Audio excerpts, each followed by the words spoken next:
Bismillahirrahmanirrahim. Assalamualaikum warahmatullahi wabarakatuh. Jumpa lagi kita dan channel saya. Hari ini hari Selasa 4 hari bulan Ogos 2026, masih bersama dengan 20 Safar 1447 Hijriah. Ini lokasi tempat kerja ni. 2 hari jadi sini.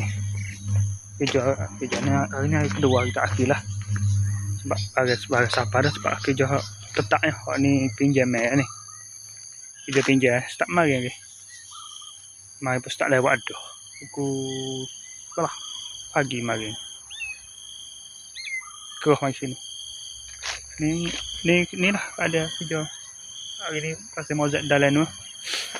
Tak tengok lagi. Sampai awal lagi dalam pukul 7.30. 7.30 tak ada siapa dah sini pada. Tinggal stok kasut. Tinggal kasut. Pada ambil kasut sini ni. Stoknya ambil rumah kakak saya ni. Jadi gitulah. Kelai kabut sekali. Lepas tu gapo ni? Gapo dah saya nak ya. Mari siapa awal lagi pada lupa tadi nak buat video. Ni tunggu awak-awak ni. Ada siapa sore ada awak tu. 3 orang awak kerja. Tu pasir tu.